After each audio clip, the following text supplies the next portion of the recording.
But Savitri की अमावस्या के दिन ब्रह्मा जी के मुख से प्रकट हुआ है।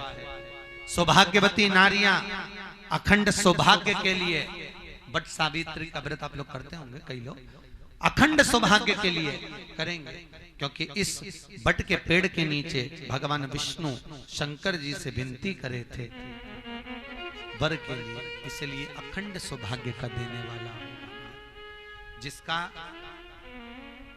प्रॉपर्टी का झगड़ा चल रहा हो, अदालत में कोई केस चल रहा हो, किसी भी चीज का केस, अदालत में अगर किसी भी चीज की अगर केस चल रहा है तो बड़ के पत्ते के ऊपर बालू मिट्टी का शिवलिंग बना, बालू रेत का, बड़ के पेड़ के नीचे ही उसकी पूजन करें, उस पे 3 चम्मच दही चढ़ा दें, अपनी मनोकामना कर कर दही चढ़ाकर उस दही को चम्मच में वापस लेकर आ जाए, शंकर जी की पूजन कर कर उसको विसर्जन करें। वो दही जो लेकर आए, जब अदालत कार्रवाई हो और आप केस के लिए अदालत में जाएं, उसको चंदन में मिलाकर तिलक कर कर जाइए, आपका काम विजय प्राप्त होगी, काम फतेह हो जाएगा। बटकेश्वर महादेव का स्मरण करने से कार्य की सिद्धि होती है। जिस बच्चे का एग्जाम में पास नहीं हो रहा हो, अच्छे नंबर नहीं आ रहे हो, वो भी इस दही का तिलक लगाकर जा सकता। बटकेश्वर ऐसे भगवान शिव विराजमान हैं। 16 श्रृंगार में नारी के हाथ की चूड़ी का कलर अलग हो सकता है, चूड़ी की डिजाइन अलग हो सकती है, चूड़ी अलग हो सकती है, चूड़ी महंगी सस्ती हो सकती है, मंगलसूत्र की कीमत ऊंची नीची हो सकती है, पांव की बिछुड़ी की कीमत ऊंची नीची हो सकती है, कान के कुंडल की कीमत ऊंची नीची हो सकती है। तुम्हारे शरीर पर जितने जितने 16 श्रृंगार हैं उसकी कीमत ऊंची नीची हो सकती है। केवल मंगलसूत्र की डिजाइन बदल सकती है, नाक की लौंग की डिजाइन बदल सकती है, कान के बुंदे की डिजाइन बदल सकती है, हाथ की चूड़ी की डिजाइन बदल सकती है, पांव की पायल की डिजाइन बदल सकती है। केवल नारी के 16 श्रृंगार में एक श्रृंगार ऐसा है जिसकी कीमत जो पहले थी वही कीमत आज तक है और उसकी डिजाइन आज तक नहीं बदली। वो मांग का सिंदूर है, एक जैसी डिजाइन है और एक जैसी कीमत है। सारे श्रृंगार की कीमत अलग, पर मांग में जो सिंदूर डाला जाता है वो एक कीमत का होता है, एक डिजाइन का होता है और एक जैसा होता है, और वो सबसे भारी होता है। सावित्री यमराज से कह रही है मेरे पति को छोड़ दो। यमराज कह रहा है सावित्री तेरा पति मर चुका है, मांग के सिंदूर को पोंछ दे। सावित्री कहती है पूरा श्रृंगार उतार दूंगी पर मांग का सिंदूर नहीं पूछने दूंगी। तब यमराज ने कहा जब तक तू मेरे मांग का अपनी मांग का सिंदूर नहीं उतारती तब तक तू मेरे पास नहीं आ सकती। भगवान यमराज से सावित्री ने कह दिया मैं भी तुझे वचन देती हूं यमराज, मेरी मांग में जब तक सिंदूर है, जैसे सीता ने लाइन, लक्ष्मण जी ने लाइन खींच दी थी और सीता पार नहीं जा सकती थी, मैं भी तुझे वचन देती हूं जब तक नारी की मांग में सिंदूर है तब तक तू उसके पति को उसके सामने लेकर नहीं जा सकता। यह भी मैं तुझे कह देती हूं। यमराज भैंसे पर सवार होकर सत्यवान को लेकर जा रहा था, सावित्री से वचन पर वचन चल रहे थे, बड़ के पेड़ के नीचे छोड़कर आए। क्या चाहिए तुझको, क्या चाहिए तुझको, क्या दूं मैं तुझको, कुछ मांग ले मुझसे। सावित्री कहती है क्या दोगे आप, मेरे पति के प्राण दे दो बस वापिस, और कुछ नहीं चाहिए। यमराज यमलोक में प्रवेश करने लगा, मांग के सिंदूर में से थोड़ा सा सिंदूर सावित्री ने केवल हाथ में लेकर अपनी बिंदी पर जो लगाया, सत्यवान को लेकर यमराज अंदर नहीं जा पाया। बाहर खड़े होकर कहता है मांग ले, मैं तुझे एक वचन नहीं, तू बोले तो मैं 2 वचन दे देता हूं, तू बोले तो मैं 3 वचन दे देता हूं, तू मांग क्या चाहिए। तब सावित्री ने कहा देना चाहते हो, हाँ। अब यमराज को लगा कि लालच में पड़ गई सावित्री, तब कहा पहला वचन दीजिए, मेरे अंधे सास ससुर के नेत्र वापिस आ जाएं। यमराज ने कहा तथास्तु। दूसरा वचन दीजिए, मेरे सास ससुर अपने पोता पोती का मुख देखें। यमराज ने कह दिया तथास्तु।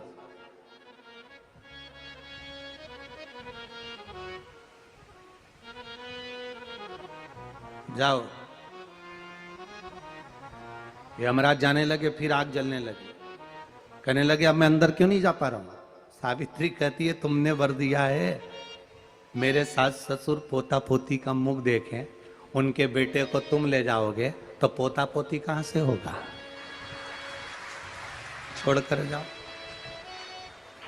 सावित्री है, पति को वापिस लेकर आ गए। कर्जा मुक्ति के लिए सारे वृक्षों में अगर कोई श्रेष्ठ वृक्ष माना गया है तो वो बट का वृक्ष माना गया महाराज। इसलिए प्रशासनिक कार्य के लिए, मानसिक टेंशन में, परेशानियों में बटकेश्वर महादेव का स्मरण किया जाए।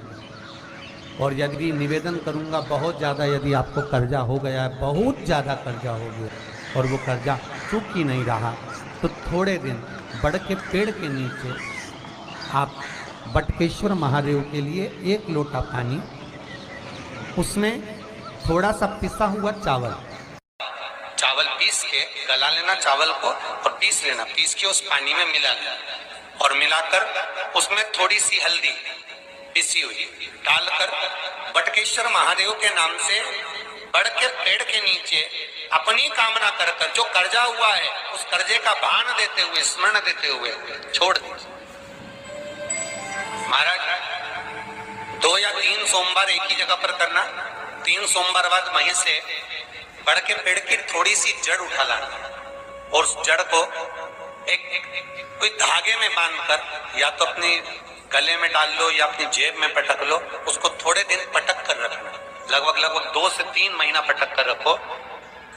वो जड़ जैसे बड़ का पेड़ विस्तार होता है, पानी गिरे ना गिरे, जल वृष्टि हो ना हो, गर्मी पड़े ना पड़े, उसको कोई फर्क नहीं पड़ता। बड़ का वृक्ष आप रूप फैलता जाता, उसकी जड़ें अपने आप प्रबल होती है।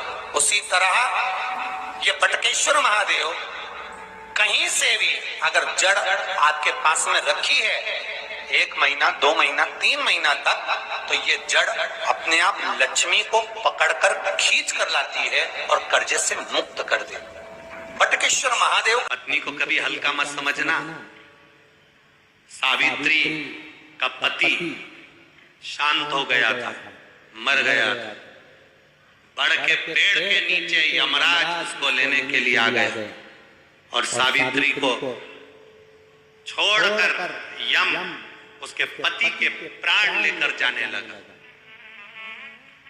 सावित्री मैया अपने सात्वित्व के बल से, सावित्री मैया अपने सात्वित्व पतिव्रता परमेश्वर के बल से यमराज के पीछे पीछे जाने लगी। यमराज आगे, सावित्री पीछे, यमराज आगे, सावित्री पीछे। यमराज ने पलट कर देखा तो पीछे सावित्री आ रही थी। सावित्री से पूछा तू मेरे पीछे क्यों आ रही है? मेरे पति सत्यवान को तुम लेकर जा रहे हो, मेरे पति को छोड़ो। यमराज ने कहा इसका अंतिम क्षण है, मर चुका है, जाओ नीचे उसके शरीर का अंतिम संस्कार करो, नहीं तो कोई जानवर खा जाएगा। सावित्री बोली मैं जाने वाली नहीं हूं, मेरे पति को छोड़ो। यमराज कहते हैं हम जिसको पकड़ लेते हैं उसको छोड़ते नहीं है। यमराज लेकर जाने लगे, सावित्री और पीछे चली, सामने यमलोक था, अंदर सावित्री जाने लगी तो यमराज ने रोक दिया, रोक, कहां जा रही है तू, अंदर क्यों प्रवेश कर रही है, मेरे पति सत्यवान को छोड़ दो। यमराज प्रसन्न होकर बोले सावित्री आज मैं प्रसन्न हो गया तुझ पर, क्योंकि तू मेरे दरवाजे तक आई है, मांग तुझे क्या चाहिए। सावित्री कहती है मुझे 2 वर दे दो, मुझे 2 वर दे दो। अब तो यमराज प्रसन्न हो गया, ये अपने पति को भूल गई, इसने अपने पति को छोड़ दिया। ये अपने पति को भूल गई, इसने अपने पति को छोड़ दिया।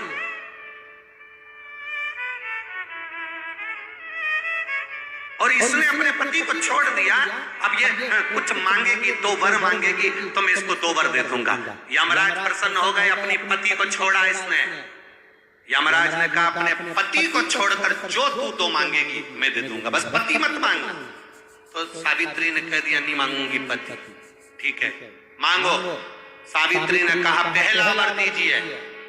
मेरे सास ससुर की आंख में रोशनी नहीं है, उनकी आंखों से दिखता नहीं है, बस इतना सा वर दे दो, उनकी आंख की रोशनी आ जाए और वो अपनी गोद में अपने पोते को खिलाएं, बस ऐसा वर दे दीजिए। यमराज प्रसन्न हो गए, इसने पति नहीं मांगा, तथास्तु। अब यमराज ने कहा दूसरा वर मांगो। सावित्री बोली दूसरा वर दे दीजिए। मेरे सास ससुर आज तक कोई तीर्थ करने नहीं गए, मेरे सास ससुर का जो बेटा है वो उनको तीर्थ कराए, बस ये व्रत दे दो। यमराज ने कहा इसने अपने पति को नहीं मांगा, तथास्तु। अब यमराज ने कहा जा सावित्री के कहां जाऊं? आपने कहा था मेरे सास ससुर जब आंखों से रोशनी पाए अपने पोते को खिलाएं, पति तुम ले जाओगे तो पोता आएगा कहां से? पति तुम ले जाओगे, पोता कहां से आएगा?